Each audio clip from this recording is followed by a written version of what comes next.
para poder revisar, ya está. Si tienen siempre, como siempre, alguna duda, alguna inquietud, pueden activar sus audios, lo plantean, la inquietud, o si no lo escriben, ¿ya? Pero siempre referido al tema, por favor, no se me descontextualicen, ¿ya? Siempre referido al tema. Muy bien. Entonces, este es el tema del ser humano y sus derechos, la primera parte, ¿ya?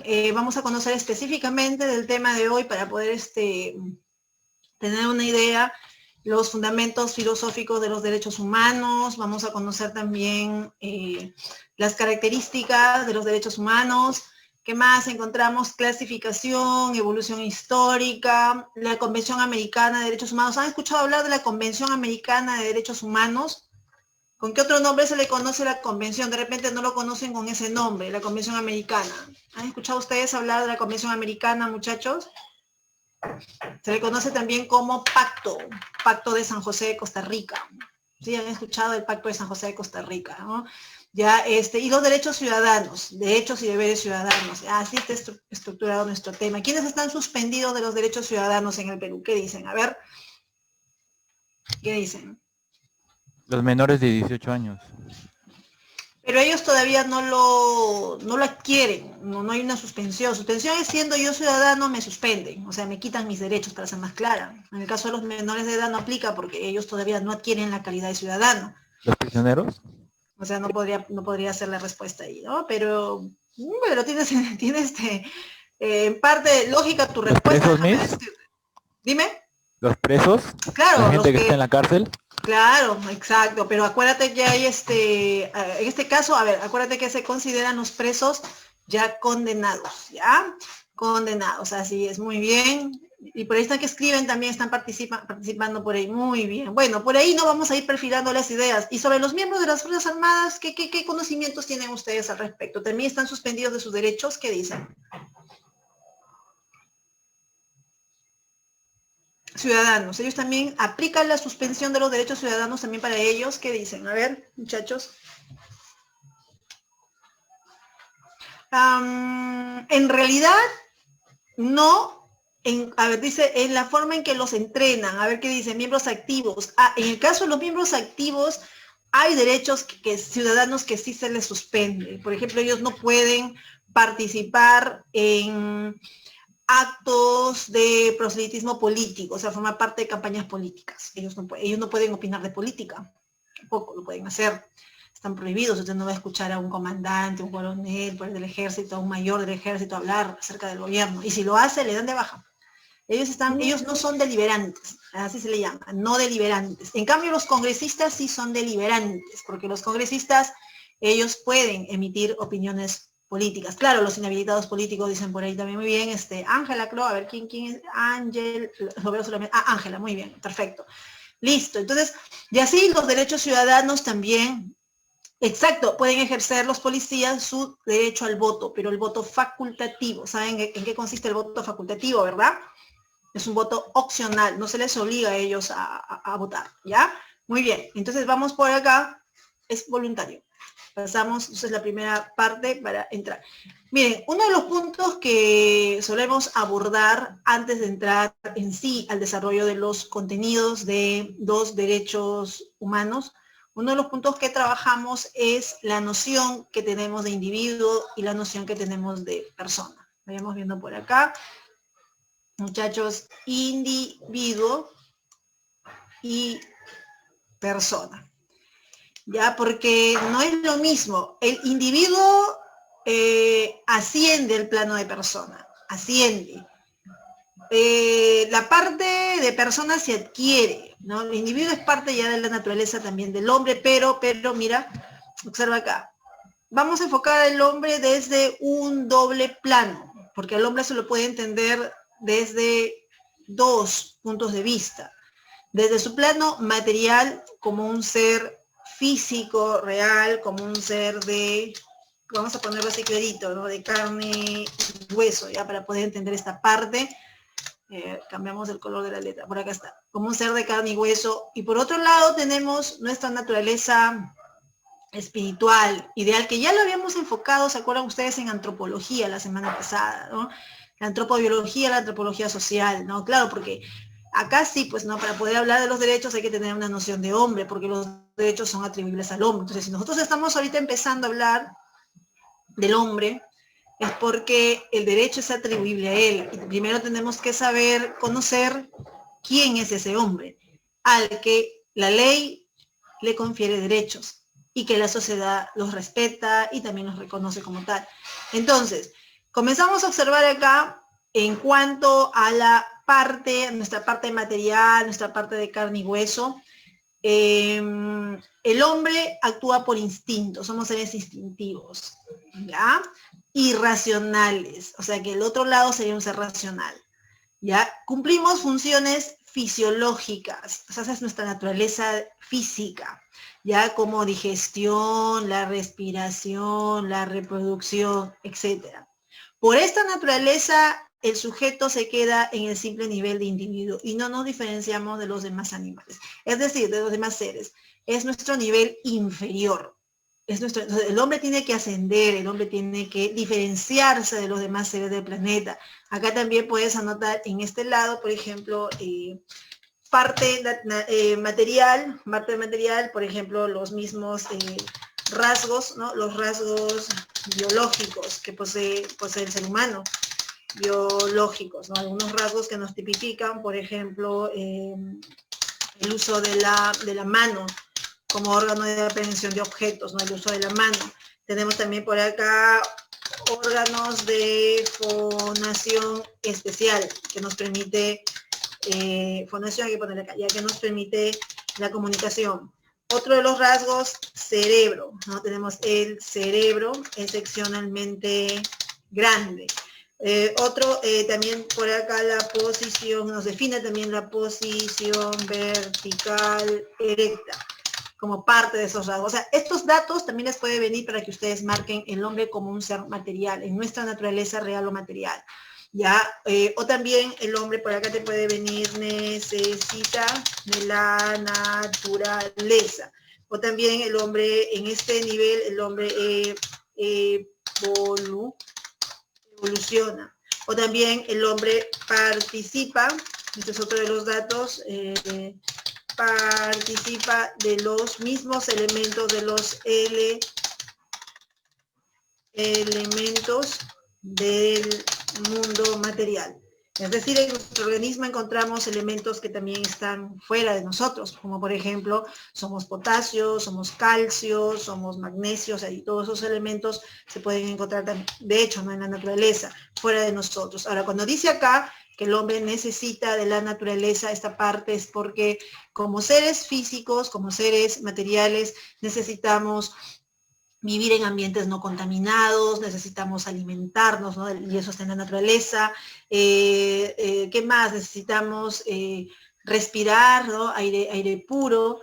Por acá dice, dice, eso vino en el simulacro, le están preguntando, entre ustedes están preguntando, ¿no? Porque yo no tengo acceso a los simulacros, ¿ya? Vinieron 5 de filosofía, anda, que sí, 5 de filosofía, pero ustedes son ciencias, ¿no? Y me definieron 5.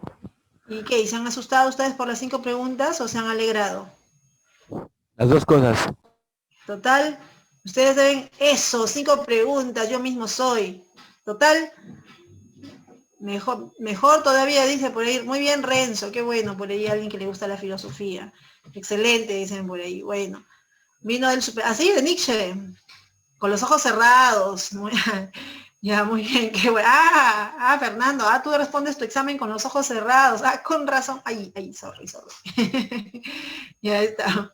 Bueno, pero el hecho es que ustedes tienen que defender, o sea, 2 de Nietzsche. Es que Nietzsche, chicos, revísenlo a Nietzsche, es uno de los más influyentes del siglo XIX, su filosofía, ¿no? El superhombre, el eterno retorno, el nihilismo de Nietzsche, ¿no?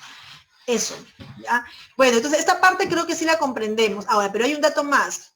Resulta que si esta es, la moral de esclavos debe ser. Si esta es nuestra naturaleza, si esta es nuestra esencia como hombres, o sea, esto es lo que somos, ¿no? Seres vivos, ya seres vivos, físicos, materiales, concretos.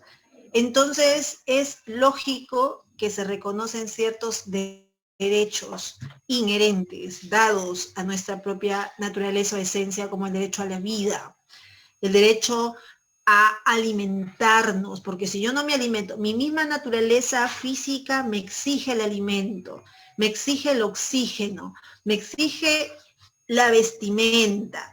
Hay derechos, el derecho al vestido, al alimento, el derecho a la vivienda para poder protegerme de las inclemencias del tiempo, ¿no? Esos derechos forman parte de lo que yo soy, me pertenecen porque es mi esencia como ser humano. Me debo entender. Ahora, en el caso ya de la naturaleza espiritual, acá también podemos revisar y luego complementamos, porque esto es lo que yo encuentro en sus libros. Así en sus libros ustedes les preguntan esto, lo otro es ya algo que yo estoy complementando para poder entender esta parte y entrar directo a hablar de los derechos, ¿ya? La naturaleza ideal o espiritual del hombre, dice, por esta naturaleza el sujeto, además de, dice, cumplir sus funciones fisiológicas, que ya las vimos, mira, es creativo, es axiológico porque realiza valores, la libertad, la belleza, la conciencia, y te explica. Es un ser libre, es consciente, actúa en forma autónoma, libre autónomo, y por este nivel el individuo asciende al nivel de persona. Es un ascenso de individuo a persona. Pregunto, ¿quién fue el filósofo contemporáneo del siglo XX que marcó la diferencia entre individuo y persona? Se opuso al individualismo y habló de la persona en cuanto a sus valores como la libertad y el compromiso. 20 el alumno que responde. Es una corriente y tiene que ver con personas, justamente porque de eso estamos hablando. ¿Podrían decirme a quién estoy haciendo referencia? ¿Qué dicen? A ver. El personalismo, eso, muy bien, Julio. El personalismo, muy bien, María, de Emmanuel Munier. Talía, también muy bien, perfecto, ahí que están participando, ¿no? Eso, muy bien. Entonces, el punto está en saber esa distinción y añadimos, o sea, en esta parte, como ser espiritual, como ser, ¿no? En la parte abstracta mía, como ser espiritual, el hombre vamos viendo por acá, es un ser social, es un ser creador de cultura, es cultural. Acá también te evalúan, el hombre es un sapiens, es decir, el hombre es un ser pensante, es un homo faber. ¿Qué significa homo faber? Hombre fabricante, es un homo habilis, o sea, un hombre con habilidades, capacidades. El hombre en este lado es un ser libre, es un ser que posee dignidad, es un ser creativo, imaginativo, pero también es un ser, como diría Ernest Cassirer, el hombre es un ser simbólico. Ya anotamos por acá, el hombre también es un ser simbólico. Y por supuesto, el hombre posee, y ese es ahí es donde ya entramos al tema. En este campo el hombre posee derechos y posee también deberes. Ahí estamos fijando ya el campo del derecho, ya, ¿no? Es lo mismo derechos y deberes. ¿Qué dicen? ¿Es lo mismo hablar de deberes y derechos? No. Los deberes se entienden como obligación, son obligaciones que tenemos los seres humanos. Por ejemplo, el deber de estudiar y el deber también de respetar los derechos ajenos, ¿no? Y cuando hablamos nosotros del derecho, entonces ahí es donde ya nos permite entrar a la temática acerca de la naturaleza del derecho, entendidos estos como un conjunto de facultades, llámese facultades o privilegios, dados y concedidos al hombre por el hecho de ser hombre. En este ámbito, muchachos, en este nivel que estamos ahorita mencionando, que yo les estoy explicando de la naturaleza espiritual, es que el hombre necesita también ciertos derechos como propios. Si soy un ser pensante, porque tengo un cerebro es mi parte fisiológica, pero mi cerebro me permite producir ideas, esta es mi parte abstracta, es como si yo te dijera, tengo órganos de fonación, esa es mi parte física, pero a través de esos órganos yo me comunico con los demás, esa es mi parte espiritual. Entonces, en este caso, como tengo el cerebro y me permite producir ideas, soy un ser que crea pensamiento, por lo tanto, un derecho que está asociado a mi naturaleza es Eso, la libertad de pensamiento, la libertad de creación científica, artística, soy un ser creativo y el Estado tiene que garantizarme esto, mi libertad de transitar, de reunirme, de socializar porque soy un ser social, el Estado no puede reprimirme algo que forma parte de mi naturaleza. Con esto estoy segura que acabas de entender que los derechos están asociados a quién somos, a quién realmente somos. Si nosotros fuéramos seres puramente espirituales y no tuviéramos cuerpo, fuéramos como Gasparín, puras almas, los derechos materiales no existieran, no existieran. Pero no, pues estamos en este dualismo. Acuérdate que este enfoque es dualista, así lo captas. En la Edad Antigua, ¿quién es el autor del dualismo antropológico? Que filosofa perfectamente en la división cuerpo y alma, diciendo que el alma es inmortal, en la Edad Antigua. ¿Qué dicen? 20 el alumno que responde eso. Platón. Exacto, muy bien, Platón, ahí está. Ahí también están respondiendo Talía, Natán, muy bien. Ya está. Listo, entonces vamos por acá, borramos a la cuenta de 5, 1, 2, 3, 4 y 5. Ahí estamos, ¿ya? No se olviden esa parte. Y por acá, pues, entonces ya comenzamos a hablar a la persona humana, y es donde ya hablamos de la persona. Entonces, y esto ya te define. Y esta parte ya la he considerado porque como es parte también de los contenidos, ¿no? Es la esencia, razón de ser del Estado, dice, ¿no? De la sociedad del Estado, fin supremo de la... Mira, tú lo lees así, ¿ah? Ojo. Ya estoy leyendo la persona como fin supremo, dice, de ahí que se debe respetar, proteger, porque es el fin supremo, ¿no? Ya, pero esto está en función al artículo 1 de la Constitución Política del Perú. ¿Ustedes saben cuántos artículos tiene nuestra Constitución Política, muchachos? Ya, googleen, no importa, pero no se demoren, ¿ah? A ver, ¿cuántos artículos tiene nuestra Constitución Política? ¿200? ¿100? ¿80? Por ahí alguien me dijo 15. ¿Un poquito? ¿Qué dicen? 206. La Constitución, pues muy bien, la Constitución Política, muy bien, Piero, tiene 206 artículos. Desde el primero hasta el último, porque el artículo 206, porque mínimo, ¿no? Como buen ciudadano usted o futuro ciudadano, como buen peruano, por lo menos no me sé todo mi Constitución, bueno, porque no somos especialistas en el hecho, pero por lo menos el primer y el último artículo, ¿no? El primer artículo trata justamente acerca de la persona humana. Ahí te habla de la persona. Y el último artículo, el artículo 206, habla de la reforma constitucional, ¿no? De todo lo que es la reforma constitucional y quienes ejercen el derecho a la iniciativa de reforma constitucional, y el procedimiento para plantear una reforma constitucional. Y en el artículo 1 dice la defensa de la persona y respetar su dignidad, o sea, el respeto a la dignidad. Ahí hay que corregir, ¿no? Dice. Son el fin supremo de la sociedad y el Estado. Fin supremo. Entonces les preguntan en el examen, ¿es el fin supremo del Estado? Ya. Defender a la persona y su dignidad, o simplemente a la persona y su dignidad. Me dejo entender. Por ese motivo, una de las características que tiene nuestra Constitución es que es personalista, porque pone a la persona en primer plano. ¿No te das cuenta que está en el artículo 1? Más bien, 20 al alumnos que me dice de qué trata el artículo 2 de la Constitución Política, porque este es el 1, estamos ahí con el primer artículo. La dignidad de la persona, y yo creo que la dignidad engloba todo.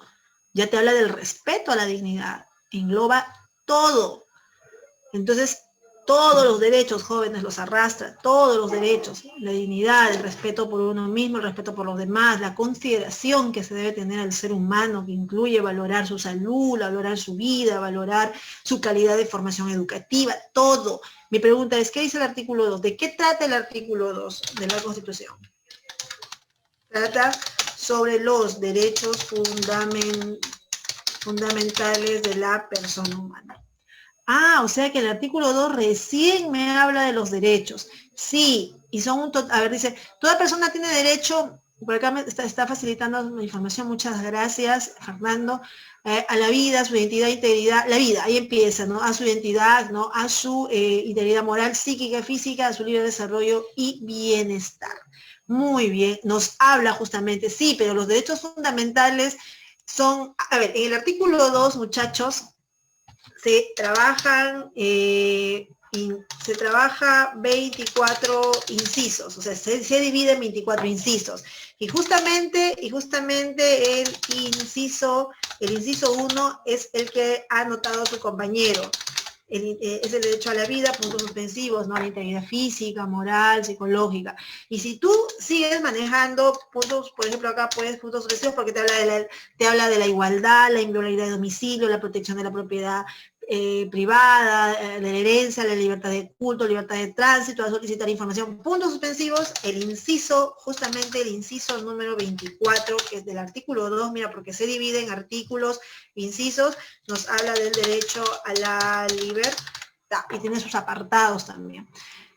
Eso, básicamente, claro, tampoco somos especialistas o vamos a estar pues introduciéndonos tanto en esto, pero sí, por lo menos cuando te pregunten, la vida es un derecho que se reconoce en el artículo, no vas a marcar el artículo 1, es el artículo 2, porque ahí se habla de los derechos fundamentales. Ahora, otro dato, tienes que saber que el artículo 2, es decir, esos derechos fundamentales, son o forman parte de la lista de los derechos civiles. Y los derechos civiles pertenecen a la primera generación de los derechos.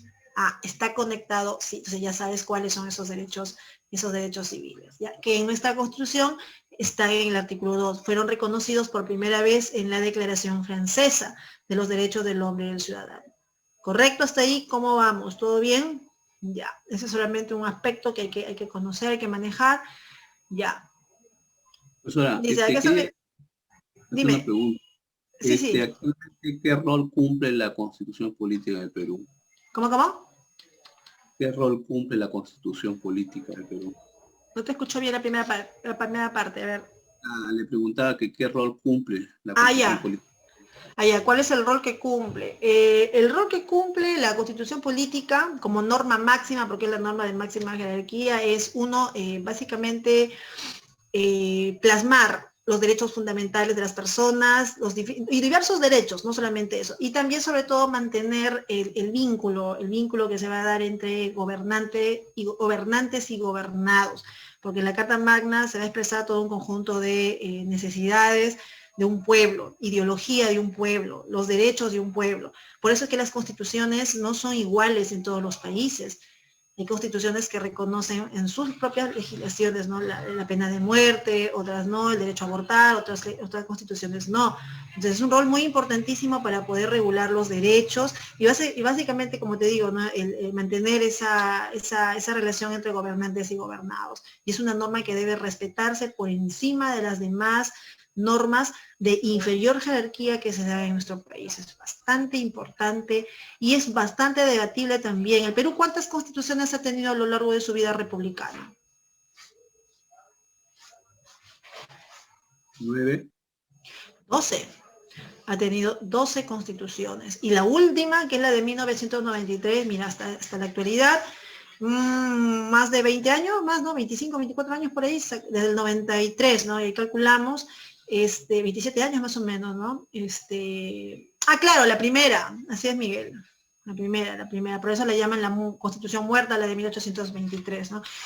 Pero ha tenido también sus modificaciones, pero no es total. Entonces, ahorita que piden una reforma total, reforma total de la Constitución Política, ¿ya? Sí, es bastante importante la norma máxima, ¿ya? Vamos a borrar. Ya, me estaba preguntando. Hola.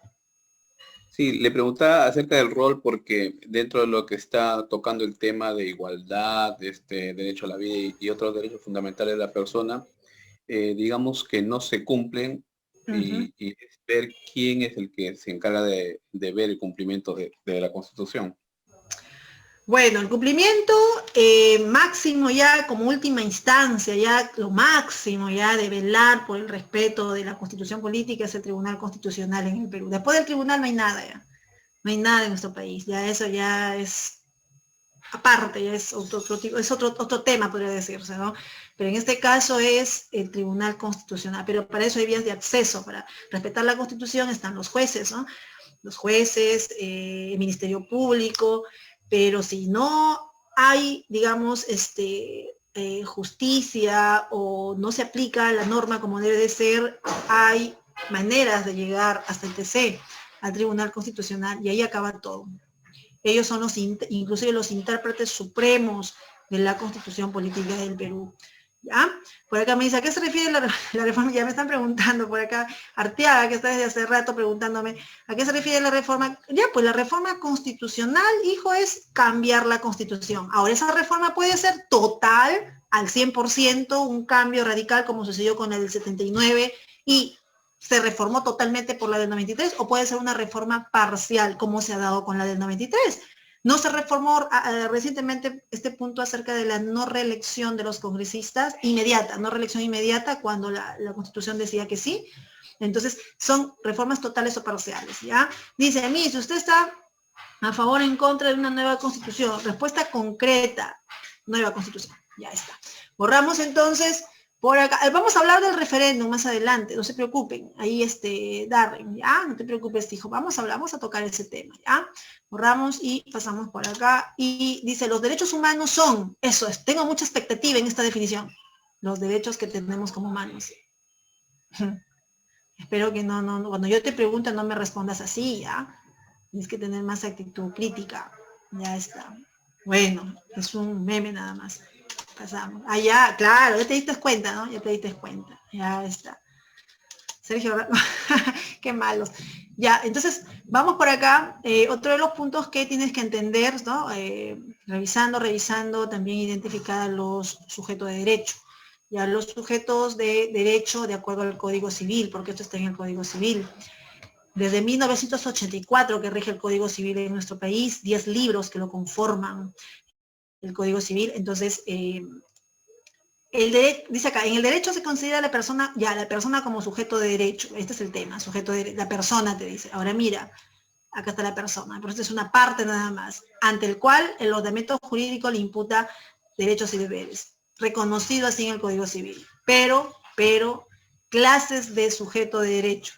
Ya, porque el punto es acá trabajar los sujetos de derecho. Se concibe la idea del concebido y la persona, o sea, son dos acá. ¿Ya? Dos que hay que tener en cuenta. Ah, dice ella que ponga cuña, no, como esa es una falta de respeto, no se puede tomar personajes públicos y más aún si son de mi medio local, no puedo hacer eso, no es ético, ¿ya? Uy, hay cantidad en las redes, cantidad, sí, pero no es ético, eso también hay que tener en cuenta, ¿ya? El respeto también a la persona en cierta manera, ¿no? Así es, y un tema de derechos, imagínate, me sometería a cantidad de críticas, ¿no? Muy bien. Entonces, el concebido, ¿quién es el concebido? Ojo, si hay persona y hay concebido, entonces el concebido no es persona. No, profesora, que personita. No, tampoco es personita, ¿ya? Pero sí es un ser vivo, por lo tanto es un no nacido. Es el ser que se está desarrollando dentro del vientre materno. Y en torno a eso hay teorías también, ¿no? Pero nosotros lo vemos en forma bastante general cuando dice acá. Hay un sujeto de derecho. Ah, es un sujeto, sí, porque posee derechos. Posee sus derechos. No deberes, pero sí tiene los derechos. Deberes no, pues los deberes ya es parte, ¿no?, de la persona. Y ya, dice, un sujeto que no puede ser reconocido como persona. No lo es, pues, no lo es, el concebido. De acuerdo al Código Civil, el concebido es sujeto de derecho. Está en el artículo 1, lo encuentras esto del Código Civil, en todo, dice, en cuanto le favorece. Siempre y cuando no peligre la vida de la madre y un embarazo se dé en forma, pues, natural, en forma normal, pues muy bien, se respeta su derecho a la vida. Pero ya cuando hay peligro de la vida de la madre, podría someterse al análisis y decisión médica para proceder a un aborto, cuando peligra la vida de la madre. El único tipo de aborto que se practica en nuestro país es el terapéutico. Ese sí está permitido, cuando peligra la vida de la madre, ¿no? Otro tipo que se practica es clandestino. Eso no está permitido en nuestro país. Y es debatible, ahí es donde entra la temática del aborto, ahí entra la temática del aborto, que en nuestro país no es legal. Dudo de que en el futuro lo sea, no dudo. Justo por ahí habían hablado del referéndum hace rato, ¿ya? Claro, claro, por supuesto, claro que sí, así es, ¿ya? La persona, dos tipos, persona natural y existe la persona jurídica. Facilísimo. ¿Quiénes son personas naturales? Las personas naturales es el humano, te dice, o sea, vamos a cambiar el color, ya, es el hombre individualmente hablando, que es el hombre, lo otro es asociado ya. Considerado teniendo dice origen en el nacimiento y fin en la muerte, ya, es la persona, ya, esa es la persona natural, tú y yo, mi tío, mi abuelo, personas naturales. Sí, eso, ¿tú crees realmente que eso es lo que falta? Educación sexual, Miguel, por eso es bien debatible eso, ¿no? Es bastante debatible. Principalmente en los jóvenes, pero también hay otros factores, obviamente. Claro, claro, así es. Sería unificar todo, ¿no? Es todo, la familia, la educación, las amistades, el ambiente social, es todo. Es un problema eso también del embarazo juvenil. Sí, es un problema eso, en verdad. Es complejísimo, no es tan fácil. A las finales, yo creo que es de cada persona, ya, es decisión de cada ser humano. Porque así también puedes ver mujeres bastante responsables, llevan, por ejemplo, una vida sexual activa, pero se cuidan, se miden, ¿no? En cuanto a, de repente, a sus relaciones con pareja, ¿no? Yo creo que es bastante personal eso. He llegado a esa conclusión. Bueno, y también las personas jurídicas son las instituciones. En el caso del aborto, ¿no sería o podría ser un derecho de cada mujer? Claro, claro, así es, eso depende de cada mujer. Ahora, No, pero me refiero de que usted dice de que solamente se practica el aborto de manera terapéutico. Sí, pero por eso, terapéutica. al fin y al cabo, es decisión de cada mujer tener o no tener su hijo, ¿no? Porque ella es la que va, digamos, a cargar con el bebé y ella es la que se va a hacer responsable al final. Y Al el final, hecho de exacto. ella pertenecerle a ella. Claro, al final sí, Pero ya en una situación como esa, frente al, como te digo, no hay toda una decisión, no solamente de ella, sino también en el Perú, sino también de la familia. El hecho de practicar siempre se va a preferir la vida de la madre, ¿no? En esos términos. Son decisiones bastante fuertes, ¿no? Porque imagínate que en ambos casos, ¿no? O la madre quede mal y el pequeño tenga posibilidades de sobrevivir y vivir por muchos años. O sea, son decisiones que ya entra también la familia en ese caso, ¿no? Pero también opinión médica, es complejo tomar una decisión, ¿no? Pero por ahí vamos, ¿no? O sea, de una u otra forma, lo que yo quiero que capten es que en el caso de concebido sus derechos son limitados y cabe esa posibilidad, mira, de interrumpir el embarazo. O sea, por lo menos cabe esa posibilidad. A eso voy, ¿ya? Una consulta. En el caso, por ejemplo, de una mujer que quisiera abortar, bueno, y no lo abortaría, ¿el Estado se hace cargo de su hijo? El Estado, acá en el Perú, lo dudo. Sí. Aquí en el Perú lo dudo. El Estado no se hace cargo de nadie aquí en el Perú. Dice, profesor, y en caso de... Entonces ese es contrario justamente con el tema del aborto, ¿no? Porque o Claro, sea, yo no quiero que abortes, pero tampoco me hago cargo de tu hijo.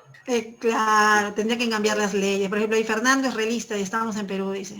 Claro, eso, el Estado no tiene nada que ver. ¿No? Eso es un punto, por eso pues lo analizan tanto y tanto. Debería aprobarse una ley para el aborto, ¿no? Que sea voluntario. Así es, así es. Incluiría, ¿no? Muchos aspectos ahí.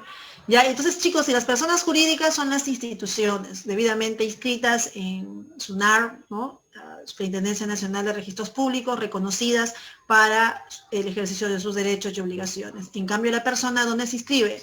Podemos anotar acá la inscripción, ¿dónde se inscribe? En RENIET. Mientras que acá puedes ponerse inscribe en SUNAR. Ahí está. Y ahí manejamos la diferencia, pero son personas, ¿ah?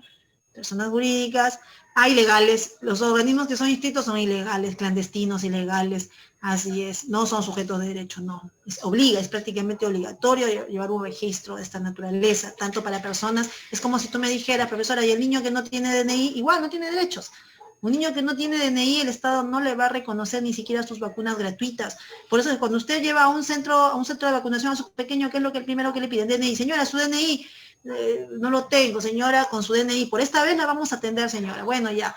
como dicen, la piedad de la enfermera. A mí me ha pasado eso porque su DNI de mi pequeño está en trámite, pero o enseñas una constancia de que está en trámite, pero para la próxima traiga su DNI, si no, no te atienden, así de simple. Y lo mismo sucede con las personas jurídicas, igualito. Se pone, por ejemplo, persona jurídica, un banco, persona jurídica, una cooperativa, persona jurídica. ¿Ya? Borramos entonces, pasamos por acá y entramos acá. Bueno, este era un comentario acerca de los derechos, porque ya hemos venido hablando, pero sí, acá también te habla de los derechos fundamentales, ¿ya? Y sobre todo, hablar de estos derechos que son civiles, hemos dicho, ¿no? Y por acá ya te definen los derechos humanos como facultades prerrogativas que el Estado reconoce inherentemente a las personas y que debe al mismo tiempo garantizar el respeto de esos derechos. Y acá te habla del artículo 2. ¿Ya? Y que se encuentra pues en la Constitución Política reconocidos como tales, ¿ya? Bien, vamos a pasar a esta parte, sí, porque es solamente esa parte de lectura, y dice, ¿qué son los derechos humanos? Deberías de saberlo. Muy bien. Y hay una gama inmensa de derechos, ¿no? Derechos de la mujer, derechos del niño, derechos del trabajador, derechos civiles, políticos, económicos, sociales, derechos del estudiante del CEPUM, por ejemplo, ¿no? Por supuesto, ¿ya? Entonces vamos a pasar. Esta parte, miren ustedes, es recontra importante. Fundamentos filosóficos de los derechos humanos. Acá sí van a estar muy atentos y ¿por qué? Porque el objetivo es que ustedes logren diferenciar las 5 posturas que se asumen acerca de los derechos. Y ahí tienen ustedes 5 posturas. Vamos a empezar entonces con la primera, que es el ius naturalismo. ¿Ya? ¿Dónde estamos? Por acá. Ya, la primera que es el ius naturalismo. La teoría ius naturalista está basada justamente en el derecho natural. O sea, el hecho de que todos nosotros nacemos con derechos. Los derechos, por lo tanto, son inherentes a la naturaleza humana. Ahí está, inherentes. Y son preestatales. Existen antes de la existencia del Estado. ¿Cómo es eso? ¿Por qué tiene que ser así? Pues si estos, para que tengas una idea, si estos son preestatales, los derechos reconocidos en el ius positivismo son postestatales, para que tengas una idea. Posterior, acá son son antes. En la teoría ius naturalista se reconoce hombre igual derecho. O sea, el hecho de ser hombre ya trae consigo los derechos, pero los derechos naturales, los derechos que están referidos a la vida, a la libertad, a la igualdad. De tal forma que hablar de derecho es hablar de hombre es hablar de derecho. Ahora, si yo les pregunto, ¿quién aparece primero? ¿El hombre o el Estado? Históricamente hablando, ¿quién aparece primero? ¿Qué dicen?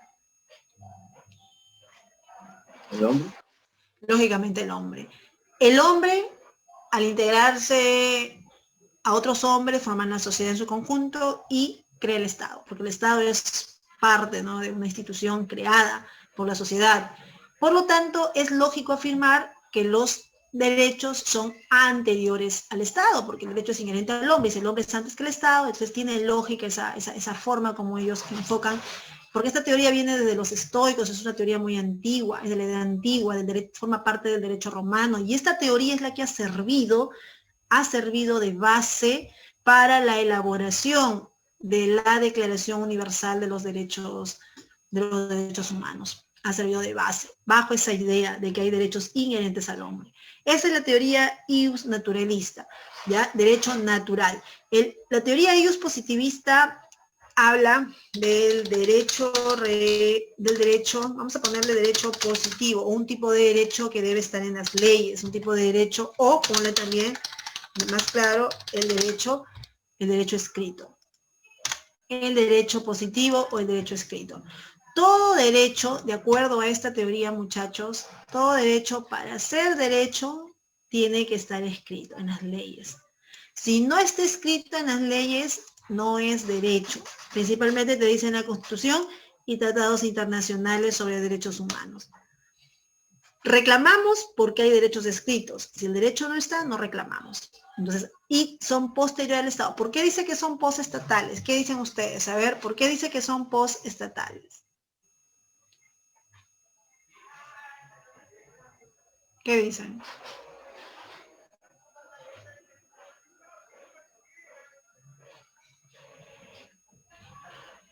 Porque Están después del Estado. Estado los reconoce. El Estado los da, los reconoce. El derecho a la salud, el derecho al trabajo, a la remuneración justa, o sea, el Estado. ¿Ya? Esa es la característica principal que tú tienes que tener en tu mente si comienzas a leer también lo que está en tu libro, porque esto está tomado de sus libros, lo estamos interpretando nada más así brevemente para que a ustedes les ayude a entender por el hecho, ¿no?, de que son 5 teorías y hay que diferenciarlas. La teoría historicista, cosa más fácil del mundo. La historia es tiempo y espacio. Tiempo y espacio. Por ejemplo, acá te habla, los derechos se reconocen en una determinada época. Ejemplo, puedes poner tu ejemplo por acá. El habeas corpus se reconoce en Inglaterra, y a Inglaterra espacio, ¿no? Inglaterra, ¿en qué año? ¿Desde qué año está vigente? Desde 1679. Ah, ya, entonces ahí hablo del tiempo y el espacio. ¿Se reconocen todos, en todos los países? No. Por eso es que no, los derechos, te dicen los derechos humanos no son universales. No existen los derechos universales. ¿Por qué? Porque los derechos se reconocen no simultáneamente, sino en ciertas épocas y en ciertos espacios. Es como la Declaración Francesa. Ahí tienes, por ejemplo, la generación de los derechos. Las primera, segunda y tercera generación que se van reconociendo paulatinamente, ya a través del tiempo. Histórico, recontra facilísimo. Socialista, socialista. ¿Quién crees que está detrás de todo esto? Socialismo, está Carlos Marx. La teoría trata de que los derechos humanos expresan los intereses de una clase propietaria. La clase propietaria es la clase capitalista. Chicos, ustedes cuando hablan del marxismo, cuando hablan de Carlos Marx, tienen que tener en cuenta que Marx, él habla de la lucha de clases y siempre hay una clase que domina a otra. La clase burguesa actualmente o capitalista es la que domina al proletariado. Ellos son los que nos representan, pues los que nos representan en el campo político, y sus leyes las van a dar a favor de ellos. Eso te está diciendo, que los derechos expresan los intereses de una clase social minoritaria, rica, capitalista, llámale si quieres, propietaria, dominante, llámala si quieres. Pero de eso se trata. Un Estado a favor del capitalismo. De eso se trata. ¿Ya? Y eso tiene que cambiar. A ver, ¿qué más? Para la teoría ético-moral. Ojo, le vamos a poner a esta teoría ético-moral 3 corazoncitos. 4, ya, muchos corazoncitos. ¿Por qué? Porque esta teoría es la que tiene aceptación ahora. Esta teoría es la que está vigente y es la base, si ustedes han leído sus libros, es la base para la creación de documentos sobre derechos humanos que se están dando ahorita en el Perú y el mundo. Sobre la idea de que, te está hablando de ética, te está hablando de moral, sobre la idea de que los derechos humanos son exigencias éticas que los seres humanos tienen por el hecho de ser personas. O sea, hablar de derecho implica, o sea, de acuerdo a esta teoría, implica respeto, respetarlos. Y el respeto es un valor ético. El hecho de ser derecho, ¿tú te imaginas si todos los seres humanos nos dejáramos llevar por este hecho? Quizás ese muchacho que ha sido lanzado de un puente, ¿no? Por venezolanos, no hubiese muerto de esa manera. No hubiese muerto simplemente. La discriminación no existiría. Si tan solo pensáramos todos así, los asesinatos, los robos, no existirían. ¿Quién no ha sido víctima de robo alguna vez? En mi caso entraron hasta mi casa en el 2017. Yo durmiendo, embarazada de 7 meses, al cuarto. Yo durmiendo. Se llevaron un televisor, nada más, menos mal. Mi celular también, que estaba nuevecito, en ese entonces mi J7. Bueno, mi Samsung, nuevecito, jóvenes, 2 mesecitos, se lo llevaron. Bueno, pero el hecho es que nos asustamos tremendamente. Entraron a la casa. ¿Y qué pasaba? ¿Qué hubiese pasado? Yo me pregunto siempre, ¿qué hubiese pasado si en ese momento yo hubiese abierto mis ojos? Mi esposo, bueno, también. Mi pequeño también estaba ahí, estábamos los 3 juntos ahí. Estaba embarazada. Entonces, wow, hubiese sido tremendo. Menos mal que caímos en sueño profundo. No creo que un delincuente se arriesgue tanto así a entrar a tu dormitorio sin arma, ¿no? Así nada más, entrar y llevar las cosas. Ah, bueno, Dios es grande, al final es cosas materiales. Bueno, ya, en fin, entonces, esto es lo que yo quiero que ustedes, ustedes también les han robado su celular, su computadora. Ah, bueno. Sí, pues todos hemos sido víctimas, creo, en algún momento de robo. Hasta tu corazón te roban. Bueno, hasta tu vacante, ¿no? Ahí está, muy bien. Ya está. Entonces, sí, el derecho, entonces, desde el punto de vista ético, ya desde el punto de vista ético, muchachos, ya, respeto. Y está basado también justamente, acá puedes agregar en nuevamente respetar la dignidad. Esta teoría te habla de la dignidad, pone a la dignidad como un derecho muy importante, muy exaltado, y por ende, pues el respeto, todo parte desde ahí, ya, la dignidad humana. Muy bien, no te olvides, hay dos tipos de preguntas que puedes tener en cuenta acá y cuidarlas. La primera, teoría que ha servido de base para la elaboración de la Declaración Universal de los Derechos Humanos. Respuesta, leyes naturalista. Teoría que sirve de base para la elaboración de documentos, en plural ya, que se están dando ahorita en el mundo. ¿Cuál es? ¿Cuál habíamos dicho que es la última, verdad? La teoría ético-moral. Es la que tiene vigencia ahorita, es la teoría kantiana. Solo que eso no lo menciona en el libro. No está, no creo que les evalúen, pero es el enfoque kantiano. ¿Ya? Muy bien. Borramos por acá y entramos ya. Listo. Entonces, vamos a entrar ahorita a las características, hablar de esto que también así está, es un recorte de su libro, igualito, porque eso es lo que ustedes les preguntan, así a nivel pre, ya esto está establecido así. Usted puede entrar a internet, a buscar características de los derechos, y te pueden mencionar muchas características que no están acá, pero no vienen. Nosotros trabajamos ya esto a nivel preuniversitario. Cualquier profesor en la pre te explica esto. Ya, esto hay que tener en cuenta. Entonces, los derechos humanos tienen sus características. Vamos explicando una por una. A ver, espérense por acá. Ya, naturales. Esta característica de naturales está basada en el iusnaturalismo, porque el derecho es inherente a nosotros. En otras palabras, también te pueden preguntar, los derechos son preestatales, son anteriores al Estado. ¿Por qué? Porque son inherentes, o sea, naturales. O sea, los derechos nacemos con derechos. Ya, nosotros nacemos con los derechos. Ya está. Universales. Esta es otra característica. Porque vale para todos. Se extiende a todo el género humano. Ahí también puedes anotar. Anotas por acá. Universales porque ya. Se extienden a todo el género. Se extienden a todo el género humano. Por eso decimos que son universales. Profesora, pero hay derechos que todavía no se reconocen en otros países. Profesora, por ejemplo, el derecho al matrimonio entre personas del mismo sexo en otros lugares, ¿no? Y la ley está cerca, más cerca, Argentina, Chile, está cerca la ley y Perú no. ¿Cómo universales entonces? Si no se reconoce ese derecho en forma universal. Es que la característica está en función a que todos los países reconocen derechos a sus ciudadanos, independientemente de qué derecho sea. No nos vamos al contenido, sino solamente al término derecho, y se reconocen, ¿ya? Chicos, en el caso que quieran preguntar eso, por supuesto. Irrenunciables. Esa es la naturaleza. No podemos... Hola, hijo de... Universales tiene que ver con que es derecho en todos los países del mundo, es el mismo derecho. Universal porque el derecho lo posee el hombre. Todos los seres del planeta Tierra tienen derechos. Son diferentes, pero todos poseemos derechos. Cada uno de sus estados regula sus derechos en forma diferente, pero poseemos derechos. Por eso es universal. Por eso es que se extienden a toda la humanidad. Universal toda la humanidad. Todos poseemos derechos. Irrenunciables, dime. Usted está hablando de derechos naturales que son inherentes a la naturaleza humana. Claro. Habla de derechos universales y también está hablando, por ejemplo, acerca de los matrimonios homosexuales. Ajá. ¿No?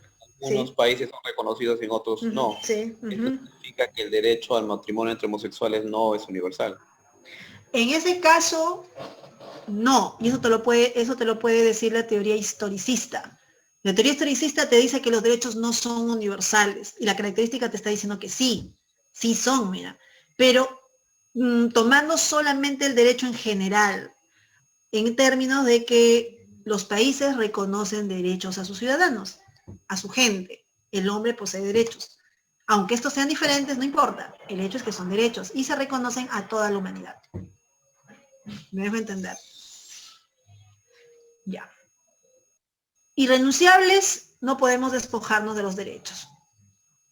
Profesora, pero he visto personas que intentan suicidarse, esa es otra cosa, eso no es normal. A ver, tú renuncia a tu derecho a la alimentación y dile a tu mamá, mamá, sabes que hoy día no voy a almorzar, me declaro en huelga de hambre. Es más, no voy a almorzar ni yo, ni mañana, ni pasado. Huelga de hambre, mamá. A ver, hazlo, renuncia, enciérrate en tu cuarto. A ver, córtate las venas, a ver, renuncia a tu integridad física. Hay personas que lo hacen, desquiciados, no son personas normales. ¿No? A ver, haz eso. A ver, trabaja 3 meses para la empresa de tu tío. Después de 3 meses, dile, ¿sabe qué, tío? Renuncio a mi derecho al salario. No me pagues, tío. Ad honorem todo. A ver, hazlo. ¿No, verdad? No podemos despojarnos de los derechos, así de simple nada más. ¿Eso ¿Ya? se puede referir a la eutanasia? La eutanasia, ya, eso también es otro punto, ¿no? Bastante debatible porque la persona, o sea, hay un punto en que la persona renuncia, ¿no? En este caso renuncia a su derecho a vivir, ¿no? Pero como te digo, son enfoques. Kant, por ejemplo, Kant, que es el autor de la eutanasia, él usó por primera vez el término eutanasia, ven, thanatos, morir, decía que vivir es un deber, vivir es un deber, y por lo tanto ningún ser humano puede renunciar a su derecho a la vida. Ese es un enfoque, por ejemplo, ¿no? El otro enfoque te dice que sí, por eso vamos a encontrar siempre puntos de vista. Nosotros trabajamos como irrenunciables, pero nos lleva al debate, como tú lo estás planteando ahorita, ¿no? Al debate de la eutanasia. Y muy buena tu apreciación, al toque lo has pensado, y lo planteas, ¿ya? Pero el hecho es que por la misma naturaleza no deberíamos. Por eso es que, qué fácil podría resultar para un país aceptar la eutanasia. ¿Por qué hay tanta resistencia? No, que por los derechos humanos. Por eso mismo, porque se entiende que la naturaleza de un derecho es no renunciar a ellos. Si no, hace rato el Perú ya hubiese aceptado la eutanasia aquí en todas partes del mundo, porque es bastante debatible. Y la naturaleza de un derecho es no renunciar a ellos, no, hasta el último soldado combatiente, ¿no? Pero también se puede ver en ese contexto que hay egoísmo de parte del Estado. Egoísmo, ¿por qué? Sí, porque, por ejemplo, hay personas que están en un estado crítico, que es Uh-huh. mejor estar muerto que estar vivo. Sin embargo, el Estado, por no querer aprobar la eutanasia, los obliga a vivir en circunstancias deplorables, ¿no? Para esa persona. Puede ser, si es que lo interpretas desde un punto de vista, parece, tu análisis parece psicosocial, parece, ¿no? Psicosocial. Claro, ¿no? Se podría asumir esa postura, pero hay múltiples interpretaciones. Ya, acuérdate que el Perú también es un país ético, es un país religioso y hay muchos motivos. Sería cuestión de probar nada más, a ver de que se plantee la ley y que se apruebe a nivel de Congreso, a ver que el Congreso lo apruebe. 130 personas desean por más de 38 millones de peruanos. Vamos a ver qué pasa. Te apuesto que el pueblo reacciona. Salen a las calles, salen a protestar, como siempre, ¿no? Como se hace cuando algo no nos agrada o no vemos que no es correcto. Se van a pronunciar así de simple. ¿Ya? A ver, imprescriptibles porque no se pierden con el tiempo. Acá vas a agregar imprescriptibles, no caducan. Ya no caducan. Ya los derechos no caducan. Eso sí, en el tiempo y el espacio se mantienen desde que ya vemos que se da, por ejemplo, en el año 1863 la abolición de la esclavitud hasta ahora, o sea, se respeta el derecho a la libertad. ¿Ya? Entonces se mantiene vigente. ¿Alguien está con audio por ahí? ¿Ya? Son imperativos. ¿Por qué? Porque son obligatorios su respeto. ¿Ya? Ya, muy bien. Gracias, Sebastián, por el apoyo. Poseen igual jerarquía, porque acá vas a sacar una flechita porque el libro no nos ayuda y cuando evalúan, lo evalúan de otra forma. O sea, esta parte no nos ayuda a nuestro librito, ninguno está por encima de otro. Ya, sería lo mismo decir, no hay derechos superiores ni tampoco derechos inferiores. Ante la ley todos los derechos son iguales. Ahí entra otro debate. Profesora, ¿pero cómo? O sea, ¿usted está diciendo que la vida es un derecho igual a reclamar una herencia? O sea, ¿tienen el mismo peso? ¿A eso se refiere? No, no se refiere a ese peso, ¿no? De que uno es más importante. No, no, no. Repito, se refiere al hecho de que la ley los reconoce por igual y derecho es derecho. Derecho es derecho. Y la ley los reconoce en la misma jerarquía. No existe ni superioridad ni inferioridad, una escala valorativa de los derechos. ¿Ya? A eso se refiere. Aunque lo interpretemos de otra forma, ya la característica está ahí. Históricos, porque los conquista el hombre a través del tiempo. Esto es lucha. Ejemplo, los derechos de 3 generaciones, primera, segunda y tercera, en tiempos y espacios. Inviolables, no pueden ser lesionados, no se cumple esto. Alguien podría decirme ahorita, profesora, pero lo que usted está hablando son cuestiones ideales. Sí, son ideales, pues otra cosa es la realidad. Es lo que la mente nos lleva a pensar acerca de los derechos, del cómo debería de ser, en base al cómo es realmente, ¿no? Muy bien. Entonces, inalienables. No puedes negociar con los derechos, no son objeto de negociación. Un ejemplo, la trata de personas, el comercio sexual infantil, el tráfico ilícito de órganos. Siempre hay una persona que se beneficia y negocia con el derecho de la víctima. En el caso de raptar niños, secuestrarlos o venderlos, siempre hay una persona que se va a beneficiar. Nadie puede hacer del derecho un comercio o un negocio para beneficiarse. Fácil, ¿no? Inalienable también lo evalúan, ten cuidado. Indivisibles, no pueden suprimirse los derechos, pero son los derechos naturales, los que están en el artículo 2, los fundamentales, pues. Un derecho que se suprime va a afectar a otro derecho, necesariamente. Imagínense que se suprime el derecho a la libertad de credo. Uy, ¿qué no generaría en el país ese derecho? El derecho a la vida, aunque, también es bastante debatible, lo dudo que se haga eso, ¿no? Nos pondría en el tema de la pena de muerte, en el tema del aborto, los derechos no se suprimen, no se pueden suprimir. Dinámicos, porque un derecho genera nuevo derecho. El ejemplo más claro, que lo hemos debatido a nivel de equipo de filosofía, incluso porque nos reunimos nosotros semanalmente, casi 3 horas, 2 horas, para poder desarrollar la práctica y ver los errores y corregir. Un ejemplo que habíamos tomado acá es sobre la ley del matrimonio entre personas del mismo sexo. De darse, supongamos, ¿no? De darse, genera nuevos derechos, porque no solamente es reconocer mi derecho al matrimonio, sino que también hay otros derechos que arrastraría, por ejemplo, la adopción, como una pareja heterosexual, o el derecho, ¿y qué pasaría si mi cónyuge muere? Y los bienes, entre el tema del régimen patrimonial, el derecho a heredar los bienes de la pareja del mismo sexo. Entonces, bien, también como te digo, eso tiene que analizarse así, los analistas, los especialistas, pues nosotros no somos especialistas, pero no desde el punto de vista legal. Así es. ¿Qué entiende usted por dinámico entonces? Que un derecho genera otro derecho. Dinamismo, dinámica de los derechos. Derecho jala otro, así es. ¿Ya? Muy bien, sí se entiende en esa parte. Vamos a borrar para seguir avanzando. Y entramos, derechos humanos, no se mendigan, se exigen. A veces dicen, ¿no? El derecho que tiene un hijo a reclamar la pensión alimenticia de su padre. No, yo no voy a mendigar, no es que mendigues, exiges lo que es justo, tu derecho, como debe de ser, Así sea 100 soles, 200, es tu derecho, porque hay padres que son así, ¿no? No piensan en las necesidades de los hijos, pero bueno. Evolución histórica de los derechos. Quiero que observen los documentos, ¿no? Ahí seleccionando algunos puntos ya de la historia, porque veo que hay una tablita, pero no he considerado la tablita, sino he considerado así en forma ya más textual, así como yo les presento, de evolución. Pero ojo, vamos a hacer esto, vamos a marcar una línea divisoria. Ahí está, ahí divido la línea. Ya una línea divisoria, vamos a hacerlo de color mejor negrito ahí para que se aprecie. Ya. Esta línea divisoria va a separar por acá la la evolución histórica de los derechos en Oriente. Y a partir de acá, la evolución histórica de los derechos en Occidente.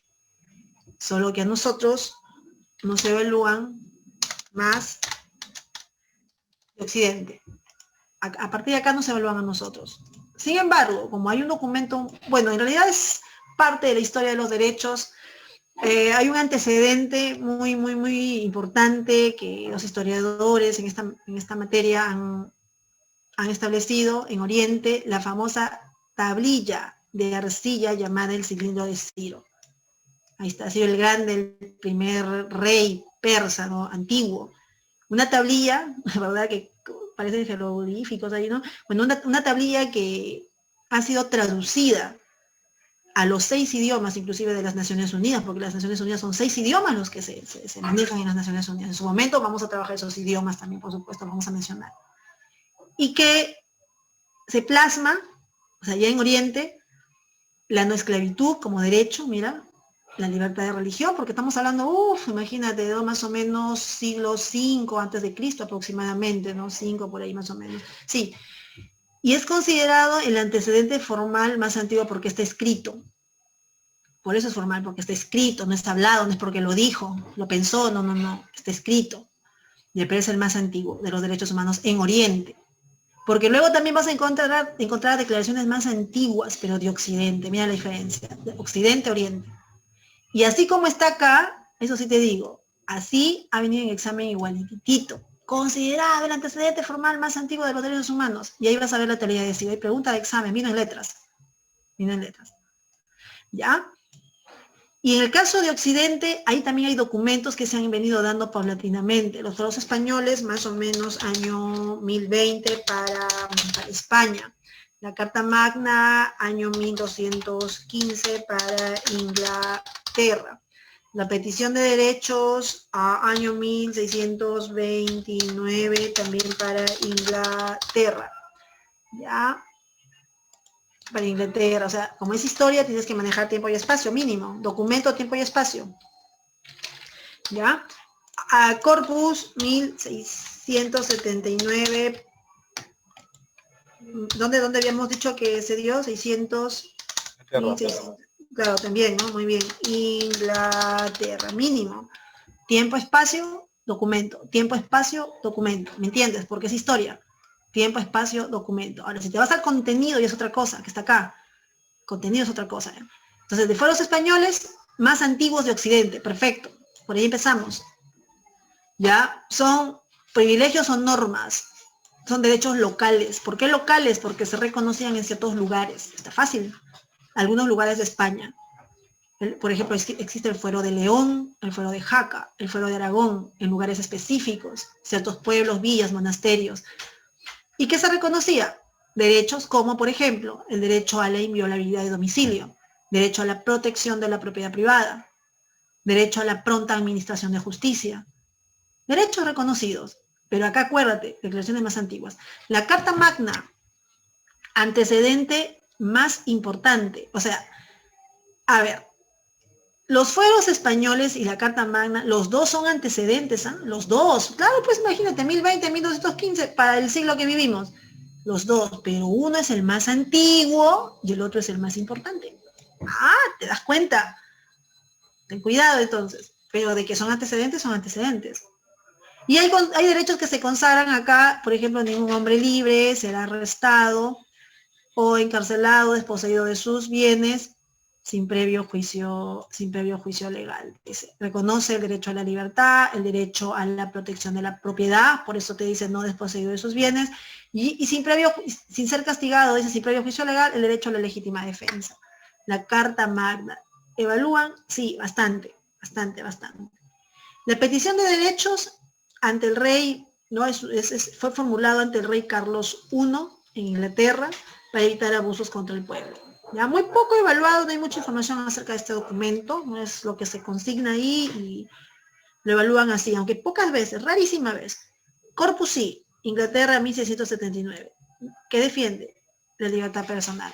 ¿Contra qué procede corpus? Contra cualquier tipo de arresto arbitrario que atente contra la libertad personal, básicamente. Corpus, corpus, cuerpo, corpus, ven con tu cuerpo, trae tu cuerpo, con el cuerpo presentes. Libertades físicas. Correcto. Vamos a borrar por acá. Hay más, hay 4 más, y todos lo evalúan. Yo no puedo acá simplificarles, decirles esto sí, esto no, no, es que todos los evalúan en algún momento, y como es una diapositiva con información, bienvenido pues, ¿no? La información. Virginia, Declaración de los Derechos de Virginia. ¿Qué es lo que más viene? Los poderes del Estado. ¿Qué reconoce? La separación de los poderes del Estado. Reconoce también el derecho a la igualdad y a la libertad. ¿Ya? Entonces, Declaración de Virginia. Tenemos también por acá la Declaración de la Independencia de los Estados Unidos de Norteamérica, que reconoce la igualdad, el derecho a la libertad, son documentos, ¿no? Y la consecución de la felicidad, Estados Unidos. Tienes también por acá la Declaración Francesa. ¿Qué te preguntan? Eso te preguntan. Esto viene más. Es la base de las constituciones del mundo. No te confundas con la Carta Magna. La Carta Magna lo toman como antecedente más importante. Acá lo está tomando como base. ¿Ya? Se firma, fue proclamada por la Asamblea Nacional de Francia en ese año, en 1789, y reconoce derechos civiles y políticos más importantes. La Declaración Universal, ¿ustedes saben cuántos artículos tiene esta Declaración Universal? ¿Cuántos artículos tiene esta Declaración Universal? Tiene 30 artículos. Y fue proclamada, esto se te pregunta, por la Tercera Asamblea de las Naciones Unidas en 1948 en París. También te preguntan que Perú, en el año 1959, lo convierte en Ley General de la República. Y reconoce derechos también de primera generación. Ya, esos datos tienes que tenerlo bajo la manga, eso es parte histórica, eso no podemos cambiar, ¿ya? Y pasamos por acá, entramos, dice, las personas esperando que se le respete sus derechos, ¿cómo? Las personas esperando que la ley sería, ¿no? Respete sus derechos, la Declaración Universal, que se respete la Declaración Universal de los Derechos Humanos, eso sobre todo, ¿no? Ahora, la clasificación, este es otro de los puntos que quiero también que manejes. También quiero que manejes esto, la clasificación de los derechos. ¿Sabías que es bien importante saber esto, ¿no? Sobre el tema de la clasificación. ¿Ya? La clasificación según Karel Basak, ¿ya? Un jurista checoslovaco, ¿ya? Entonces, ¿dónde estamos por acá? Ya está. Derechos de primera, están clasificados así, vamos a ponerlo acá, según, ponemos por acá, ¿ya? A ver, en mayúscula, ya, Karel Basak. Es una clasificación, Basak tiene que decir aquí, es una clasificación de los derechos, ¿ya? Ahora veamos, según su clasificador, ahí ya, así hayas visto de cuarta a quinta, noté la clasificación de Karel Basak, punto, ¿ya? Entonces, él nos habla de derechos de primera generación, segunda y tercera. Datos básicos, los derechos de primera generación son llamados civiles y políticos. Los derechos de segunda generación son llamados sociales o llamados también económicos y llamados también culturales. Y los derechos de tercera generación se les llama solidarios o llamados también colectivos, ya solidarios o llamados también colectivos. Los derechos de primera generación son derechos que surgen con la Revolución Francesa en 1789, datos bien básicos.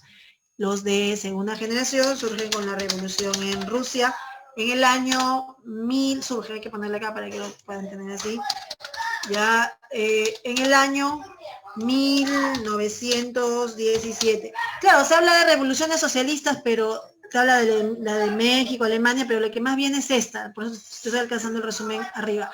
Y los de tercera surgen después de la Segunda Guerra Mundial. O sea, estamos hablando a partir de qué año, a partir de 1945, ahí está. Claro, o sea, es una forma de contextualizarlos, de ver cómo se van reconociendo por época, ¿no? Yo lo relaciono bastante a la parte histórica, esto, los derechos de primera, segunda y tercera, ¿ya? Y entre algunos derechos que puedes por acá mencionar, porque es necesario saber, tenés, por ejemplo, los derechos del artículo 2, por mencionar algunos, unos 5 derechos de cada uno, ya el derecho a la vida, se ve también que les evalúan el derecho a la inviolabilidad de domicilio. Por ahí también te evalúan el derecho a la libertad, tienes el derecho a la igualdad, eso tienen que leer ustedes, chicos, en sus libros, yo solamente les estoy orientando en esta parte, ¿ya? Dice, Miss, no implica jerarquía, no te van a evaluar, acá me pregunta, Miss, esa clasificación no implica jerarquía, no te lo van a evaluar así, nunca te van a decir, porque jerarquía, si tú me dices jerarquía sería algo así, ¿no? Que los derechos de primera son más importantes que los de segunda más importantes que los de tercera. Ya, así no te lo van a evaluar. Lo que te van a preguntar es, ¿qué criterio se ha tomado en cuenta para poder clasificar estos derechos? ¿Qué criterio? Su reconocimiento a través del tiempo, que fueron los primeros en ser reconocidos, luego los segundos y luego los terceros, a través del tiempo. Su reconocimiento, no su importancia. Porque miren, en segunda generación está el derecho a la alimentación. Si fuera así, estaría en primera, pero recién se reconoce en segunda. ¿Ya? El derecho a la libertad, y por acá tienes también por acá el derecho, puedes poner ya está la propiedad, ya, el derecho a la propiedad y herencia. ¿Ya? Pero puedes agregar también los políticos, pues como el derecho al voto, puedes mencionar también el derecho al referéndum. ¿Ya? Y por acá, dentro de los derechos de segunda generación, tienes el derecho a la salud, puedes mencionar otro por acá, el derecho, los que más he visto que evalúan, están ahorita en mi mente, se aparecen los derechos, ya lo estoy anotando porque hay cantidad de derechos. El derecho a la huelga también he visto que les evalúan el derecho a la educación, el derecho a la sindicalización, también he visto que les viene como segunda. Tienes el derecho, ya está, a la alimentación, entre otros, ¿ya? Y por acá los derechos de tercera generación, te puedo mencionar el derecho a la coexistencia pacífica o a la paz, tienes el derecho al desarrollo, tienes el derecho a la protección del medio ambiente. Chicos, estos derechos son medioambientales, ¿ya? Por si acaso. Te preguntan por derechos que protegen el medio ambiente, son los derechos de tercera, son los derechos de los pueblos, son derechos actuales de los pueblos, de las naciones, por buscar preservar la especie humana, proteger el medio ambiente, evitar el agotamiento de los recursos naturales. El derecho a la autodeterminación, se llama autodeterminación de los pueblos, porque cada pueblo tiene derecho a elegir su mejor forma de gobierno, y los demás países no pueden interferir en sus decisiones políticas, por eso se le llama autodeterminación. Puedes anotar también por acá el derecho a la justicia internacional, puedes anotar también el derecho a la cooperación internacional entre países. Vamos a jalar por acá esto, ya, y vamos a ponerlo por acá arribita. Ya está. Muy bien, entonces la clasificación, no se olviden, traten de repasar la lista, también acá observando sus libros, ahí están mencionados los derechos. Ya, muy bien, pasamos por acá, borramos y luego entramos a esta partecita que tiene que ver con confiésate por el bien de los derechos humanos. Sí, eso se espera, ¿no? No está de más poner este tipo de memes reflexivos, ya está. Convención Americana sobre los Derechos Humanos de San José de Costa Rica. Este es otro de los puntos que también estoy observando aquí en los libros, bueno, en su libro. Ustedes lo han aprendido como pacto de San José de Costa Rica. Fue suscrito en el año, ¿en qué año? Ahí está, ¿no? Ya no lo anoto. Acá lo subrayo. El Pacto de San José, hay preguntas en su práctica acerca de esto, hay preguntas. Ya, fue suscrita en el año 1969, ahí está, tienen la fecha, en San José de Costa Rica, y entró en vigencia en el año 1978, consta de 82 artículos. Actualmente son 25 países los que forman parte de esta Convención Americana, ¿ya? Entonces, ¿y qué sabemos de esto? Sabemos que esta convención va a proteger los derechos de las personas que están adscritas en esta convención y actúa a través de la Comisión Interamericana de Derechos Humanos y a través de la Corte Interamericana de Derechos Humanos. Lo que tú tienes que saber es lo siguiente. A ver, vayamos viendo por acá. 1 y por acá 2. Estamos hablando de la Convención Americana de Derechos Humanos, ¿ya? Estamos hablando de la Convención Americana de Derechos Humanos. Esta convención, creada en el año 69 y vigente en el 78, para proteger los derechos humanos en el continente americano, se vale de la Comisión, como dice ahí, Interamericana de Derechos Humanos, vamos a por acá, y también tienes por acá la Corte Interamericana de Derechos Humanos, Comisión y Corte. La comisión está formada por 7 miembros que son elegidos por un periodo de 4 años y tiene su sede en la ciudad de Washington, ¿ya? Y la Corte Interamericana está formada por 7 jueces que son elegidos por un periodo de 6 años y también tiene su respectiva sede. Su sede se encuentra en San José de Costa Rica. Resulta que como corte y está formada por jueces, su razón de ser es dictar sentencias. Dicta, por lo tanto, revisa, juzga, sentencia. Dicta sentencias inapelables, porque es una corte. Corte en el continente americano. Rige para los países americanos. La comisión se encarga de observar y defender los derechos, ¿ya? Pero, como te digo, es como, su función es un tanto amical, es un tanto, digamos, conciliadora entre las partes. Si las partes ya no llegan a un acuerdo, se eleva el caso a la Corte para que la Corte tome una decisión. Casos que han llegado del Perú hasta la comisión y luego a la Corte. ¿Qué casos? El indulto de Alberto Fujimori. El indulto ha llegado hasta la Corte, por ejemplo. La Corte se pronunció y dijo que el indulto de Fujimori no procedía. Se hizo caso a la decisión de la Corte. Ya no hay forma de apelar, pero llegó hasta allá, mira.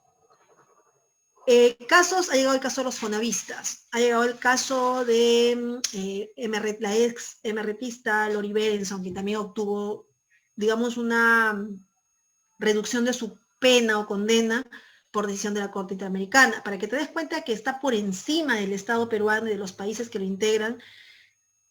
El Estado peruano había condenado a aquella terrorista acusada de terrorismo a 20 años, y la Corte decide reducirle su pena a la tercera parte, cumplió solamente, me parece, 11 años en prisión, 11 o 12 años en prisión, y luego salió libre, por decisión de la Corte, ¿eh? ¿Tiene potestad por encima de las demás cortes del continente americano? Sí, por si acaso.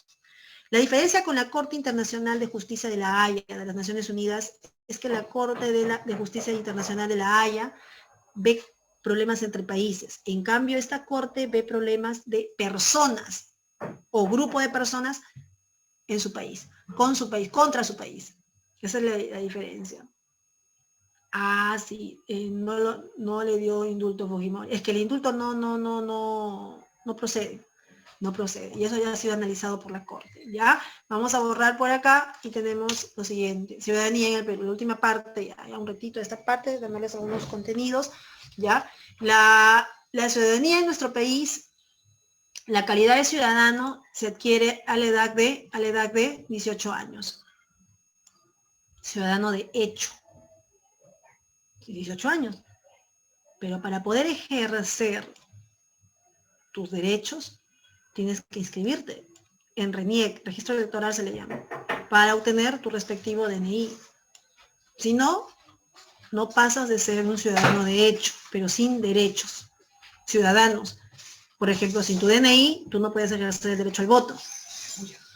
Varios derechos, ¿no? No puedes conseguir un puesto de trabajo, no puedes seguir estudios superiores, o sea, es muy importante, ¿no? Tener documento, no te puedes ni casar, por último, documento nacional de identidad. Pero dentro del tema de los derechos también, pues, no eres considerado un ciudadano. Muy importante el tema, no solo la edad, sino también la inscripción. Edad e inscripción, y por ende, la obtención del DNI. ¿Cuándo se suspenden? Esto les pregunté al inicio de la clase. Los derechos ciudadanos. Muy claro lo tienen ustedes acá. Por resolución judicial de interdicción. Que aplica para un interdicto. Un interdicto es un incapaz. Incapaz físico, mental. Que no se puede valer por sí mismo.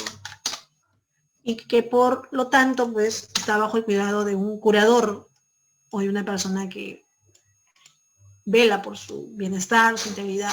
Claro, eso iba a decir. Muy bien, Piero, la curatela. Un curador, la curatela, exacto. Muy bien, tema de la otra semana. Muy bien. Y una persona, imagínate, un amiguito, un vecinito con síndrome de Down que ha cumplido sus 18 años. Ahí está. Profesor, ahora creo que no se utiliza el término de curador, sino de apoyo. Ah, ya. ¿Cómo tú estás de acuerdo? ¿Cómo? No, que ahora ya no se utiliza el término curador, ahora creo que le llaman como apoyo. Ya se ha cambiado ese término. A ver, voy a ver eso, ¿ya? Curador, ya, porque también se habla de guardador. Curador, guardador, ya, a ver, vamos a ver. Apoyo Ya, le ya, está llaman ahora. bien. Ya está bien. Vamos a ver. Ya, buen aporte. Ya está, entonces, pero hay que tener cuidado también porque, hijo, porque no, ya en las prácticas están ya la manejamos así los términos, pero ya sabemos anteladamente, ¿no? Ya sabemos anteladamente. Ya. Entonces, comentaba, ya, y por los que, acá también dice por sentencia con pena privativa de libertad, ya está, para los presos. Miembros de las Fuerzas Armadas, activos, subraya acá activos, pero pueden ejercer el derecho al voto. El derecho al voto lo ejercen, voto, a ver, derecho al voto lo ejercen recién desde el año, por primera vez en la historia del país, en el año 2006. Desde ese año, ellos ejercen su derecho al voto, pero es opcional o facultativo. No es obligatorio para ellos. Facultativo se le llama. Opcional, ¿no? Voto facultativo. ¿Ya? Muy bien. Y también para los malos funcionarios que han sido inhabilitados en sus derechos políticos. La inhabilitación máximo se aplica. Por ejemplo, ¿no han escuchado ustedes ahorita que quieren, han escuchado en la televisión que quieren inhabilitar al expresidente Vizcarra? ¿Han escuchado ustedes sobre la inhabilitación por el tema de las vacunas? Eso que cantidad de funcionarios para Macet y Pilar Macet y ya, ahí está. Quieren inhabilitarlos y todavía sí, y todavía, mira Piero, y todavía, sí, estaba leyendo las noticias, por 10 años. Les quieren aplicar la pena máxima. Si la mira, espérate, la inhabilitación es máximo 10 años, no puede pasar de 10 años, de acuerdo a la ley. ¿Por qué piensan en máximo? Imagínate, semejantes políticos. Bueno, ya, supongamos que los sancionen, los castiguen, un añito, pues ya 2 añitos, ya unos mesecitos, pues no, bueno, 4 añitos, imagínate, 10 años, como si el delito fuera, dime, hijo. Pero sí, en este caso lo podrían considerar como una traición a la patria, sobre todo porque estamos en una emergencia sanitaria donde hay un montón de gente que se está muriendo. Claro, claro, muy bien. Tienen que analizarlo. Yo no soy congresista, no soy jurista, ese es ya el raciocinio de cada uno. Para mí no particularmente, tienen que analizarlo bien, porque eso, como te digo, es nuevo dentro de nuestra vida política, es lo que estamos viviendo, es totalmente nuevo, eso no está considerado en las leyes. Ahora, dice traición a la patria, que interpreten qué es la traición a la patria, que se interprete bien y si es que aplica, es como el tema de la incapacidad moral de Vizcarra, motivo de vacancia. Lo han interpretado a su antojo. Muchos analistas dicen que no aplica, pero ya ves, el Congreso lo ha interpretado que sí. Entonces, eso tiene, es interpretativo más que nada. Yo de verdad lo veo bastante subjetivo. Si fuera mi caso, no, ¿por qué la inhabilitación? De verdad que tiene que investigarse primero bien, tiene que investigarse y luego tomar una decisión y que se interprete, sí, porque eso es lo que se ha escuchado. Y los quieren inhabilitar máximo 10 años. Así es. Ya, muy bien. Darren es el que está participando, está agresivo, no, está bonita su participación, dice, no es cárcel, es inhabilitar. Claro, cárcel no, inhabilitación es, no puedes, por ejemplo, a ver, si son 10 años, significa que Vizcarra, o la gente que esté en este punto, no pueden ejercer su derecho al voto, no pueden participar en referéndum, no pueden ser candidatos a la presidencia, al Congreso de la República. Eso es inhabilitación política. Claro, más claro, ningún cargo público. Perfecto, muy bien. Vamos entonces por acá, borramos ya muy bien sus participaciones, muy bien, y entramos a los derechos ciudadanos brevemente, ¿ya? Quiero que los identifiquen. Hay 3 formas. Dice, profesora, ¿y por traición a la patria no podría haber pena de muerte? No, no se aplica la pena de muerte en el país. Ya, no se aplica la pena de muerte en nuestro país. Letra muerta. Sí había antes. Claro, antes. Sí, con la Constitución del 93, en realidad, pues se habla de la pena de muerte, pero es letra muerta. No se aplica por el tema de la Convención Americana. Así es. Y muchos quisieran, ¿no? No se aplica la pena capital, no. ¿Ya? Y a pesar que dice por terrorismo y por traición a la patria, dice, ¿no? Bien claro, terrorismo y traición a la patria, pero no se aplica. No se aplica. Si no, ya hace rato ya Abimael Guzmán, pues ya se le hubiese aplicado la pena capital a él. Este es el mejor ejemplo, y para que ustedes se den cuenta. Puede que alguien lo haga ilegalmente. Ilegalmente la muerte lo aplican los delincuentes todos los días, Miguel. Si se defiende el derecho a la vida, la muerte clandestinamente matan. Se refiere a los paramilitares, seguro. Ah, claro. ¿Los militares? Sí, paramilitares. O sea, ilegalmente se refiere de que, por ejemplo, el grupo Colina que mataba de manera Por externa, ejemplo. que eran militares y liquidaban de Grapa manera paramilitar. Claro. extrajudicial. Claro, era un grupo paramilitar, pero ojo, a pesar de eso tenía la autorización del presidente de la República. Vamos a eso, ¿no? Porque él, en su calidad de jefe supremo de las Fuerzas Armadas y de la Policía Nacional, él estaba al tanto de todito lo que pasaba, al tanto de todo lo que pasaba en el país. Tanto en el caso del grupo paramilitar Rodrigo Franco durante el gobierno de Alan, como en el caso de Alberto Fujimori y el grupo Colina, así es. Muy bien. Eso, triste, ¿no? El caso, de Barrios Altos ya. Bueno, pero esos son temas que, a ver, primero vamos abordando esto, ¿ya? Porque si no, ya con ustedes sería quedarnos toda la tarde, ¿ya? ¿Ya? Los derechos. Hay 3 formas de que te pueden evaluar esto. Ojo, escucha. Primero, te pueden evaluar solamente cuáles son los derechos ciudadanos, marcas cualquiera de estas 2 columnas.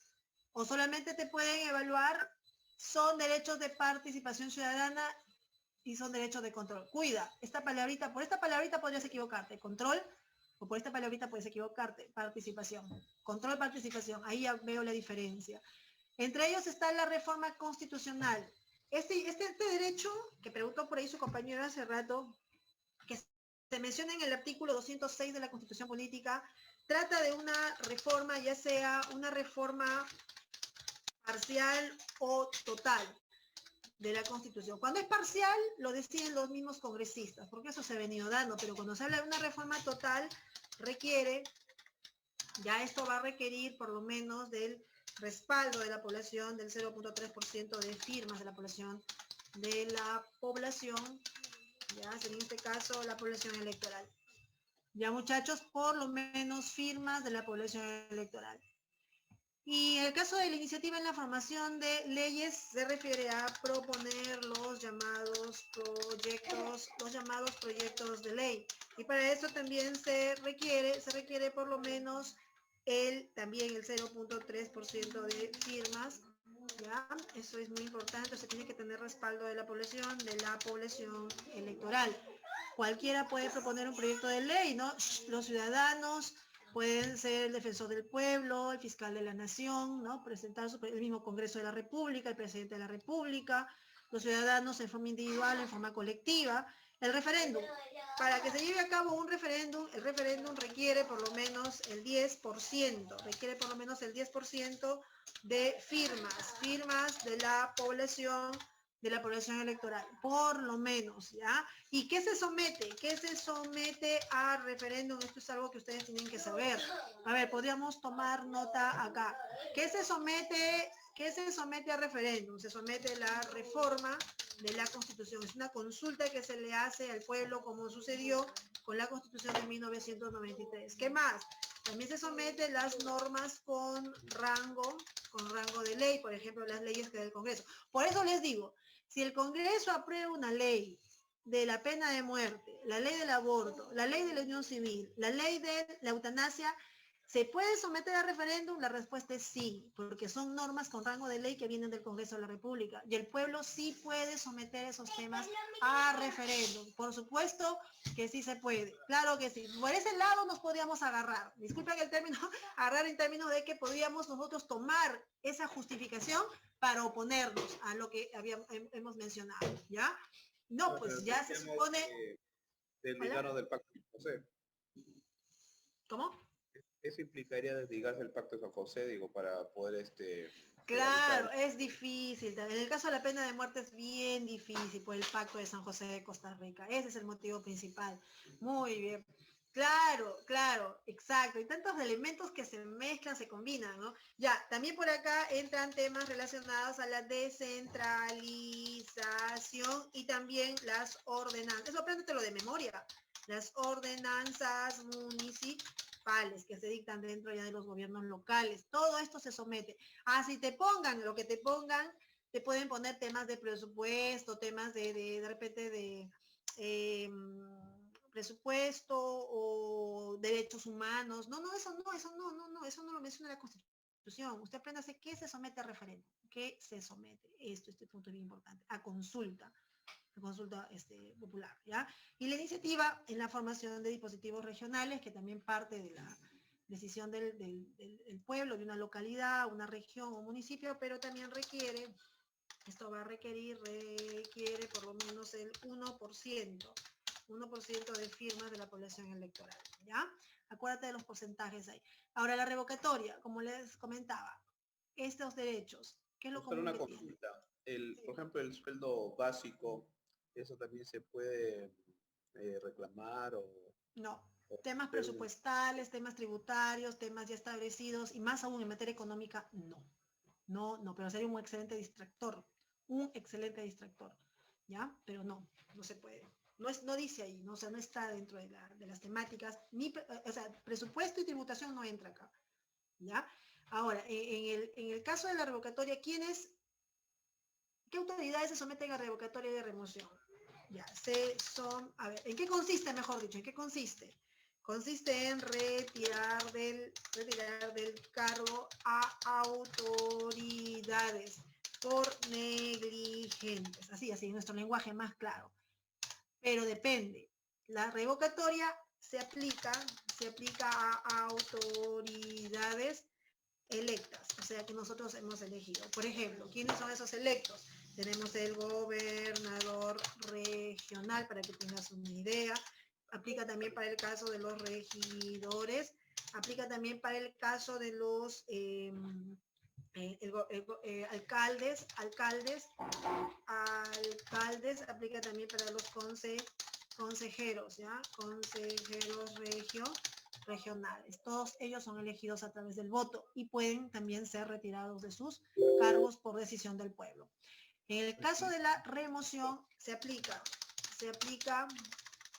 notamos por acá, se aplica a autoridades no electas, o sea que nosotros no elegimos. ¿Y quiénes? Por ejemplo, ahí entran los gerentes regionales, ya sea, por ejemplo, de salud, de educación, de transporte, etcétera.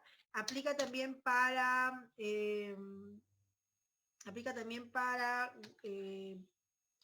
gobernadores provinciales, también tienes gobernadores los distritales, ya, que no son elegidos por el pueblo, ellos ya vienen elegidos por... En el caso de revocatoria de autoridades no incluye presidente y congresistas. Ya, eso les iba a explicar ahorita. Resulta que en el caso de voy a anotarlo por acá, congresistas, ya que nosotros los elegimos, presidente de la República, ya que nosotros los elegimos, miembros del Parlamento andino, ya que nosotros los elegimos, que serían tus únicas opciones, no aplica. ¿Por qué? Porque son autoridades a nivel nacional. Y esto solamente se aplica para autoridades locales y regionales. No aplica para autoridades en el ámbito nacional o del primer nivel, ¿no? Ya que allí se encuentran ellos. Entonces, eso básicamente. Y la rendición de cuentas, como su mismo nombre lo dice, es pedir cuentas a una autoridad es una interpelación a la... Ah, ya, ahorita te explico. Porque me están preguntando a nivel interno. A la autoridad. Ya, interpelación a la autoridad. Es pedirle cuentas, ¿no? Se aplica para todos, se aplica para todos los sujetos a remoción y revocación, RR, o sea, para los dos primeros. Eso significa que las dos primeras autoridades, todas las que me he mencionado acá, se someten a rendición de cuentas. Tú no puedes pedir cuentas al Congreso, al presidente de la República, no, pero sí a estas autoridades. Tienen que aprenderlo de memoria. Me preguntan, profesor, ¿y los jueces de paz entran acá? Los que son electos, ¿ya? Los jueces de paz no letrados, electos. Se entiende que electos, ¿no? Aplica la revocatoria. Aplica la revocatoria porque el pueblo es quien nos elige. ¿Ya? El pueblo es quien nos elige. ¿De paz no letrado? Los no letrados nada más.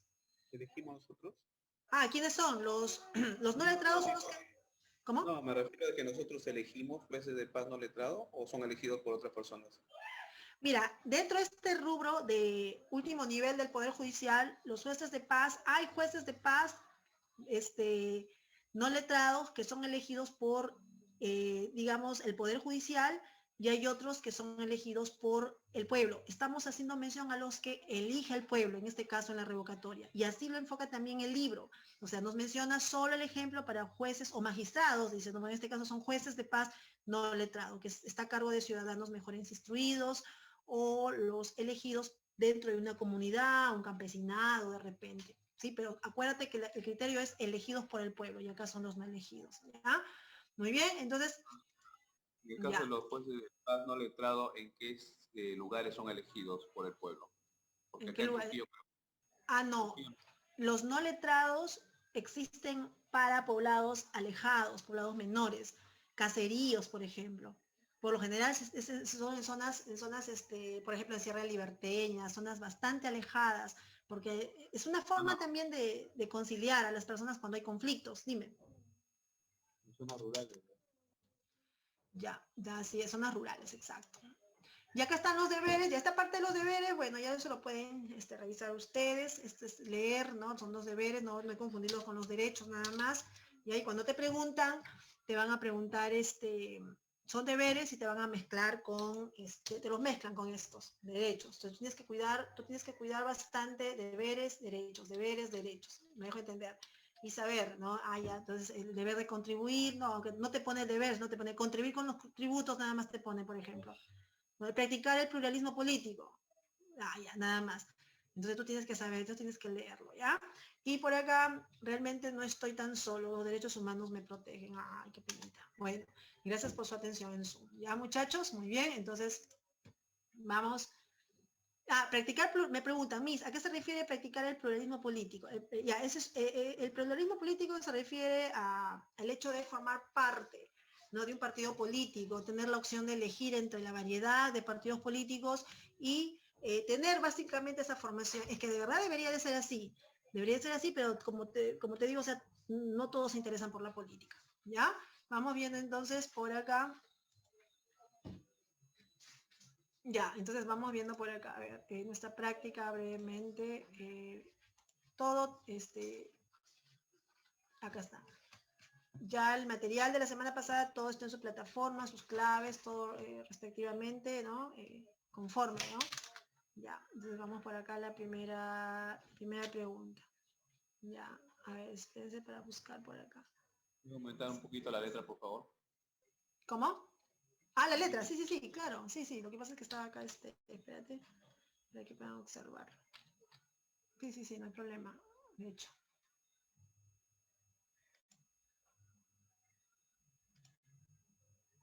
Ya. Y ahí, por ejemplo, te preguntan por deber, mira, ahí está el término deber. Ya, en este caso, usar mecanismos democráticos para la solución de los conflictos, vivir pacíficamente. Ya, hay que tener cuidado. Y la pregunta número 2, la letra C. 3, ¿qué preguntan? Revocatoria, ¿ya? 3, casa. 4, enano. Enano habla de respeto, mira, la ética. Tiene que ver con ética. Leyendo nada más una palabra clave ahí, ¿no? Ya, 5, avión. Habeas corpus tiene que ver con la libertad, derecho de primera generación. 6, 6, 6 por acá. 6 sería beso. 7, beso. 8, beso. 9, dado. Ahí está. 9, dado. 10, casa. No, eso del deber de respetar los derechos, no su incumplimiento, ya imperativos obligatorios. 11, enano. 12, casa. ¿Dónde estamos por acá? 12, 12, 12, acá está. 12, casa. 13, beso. Ya, 13, beso. 14, enano. 15, derechos de prestación social son los de segunda, sociales. 16, casa. Muy bien. 17, enano. 18, avión. Consejeros regionales, ahí está. 19, seguramente ahí tiene que ver con el tema, claro, la revocatoria. Mira, en contra, dice. El derecho a la revocatoria se procede en contra, dice. Ya tiene que tener bastante cuidado. Revocatoria, remoción, traten de revisarlo. Ya, beso, 19, beso. Entramos a la pregunta 20. 20, avión. 21, avión. 22, beso. 23, beso. 24, casa. 25, avión. 26, casa. 27, beso. Ya traten de revisar, muchachos. 28, casa. 29, casa. ¿Será cierto? Son funcionarios que pueden otra vez la revocatoria, mira. Someterse a revocatoria 3, 4 y 5. ¿Ve? Juez de paz electo, ahí está, el juez de paz. El no letrado, no los jueces de paz no letrados, porque hay letrados y hay, o sea, jueces de paz letrado y hay juez de paz. Antes se les llamaba no letrado, ahora ya no se usa ese término, ya se le llama jueces de paz nada más. ¿Ya? Y ya sabemos que implícitamente es no letrado. Electo, mira cómo hemos aclarado ahí. ¿Ya? Y la 30 sería la letra A.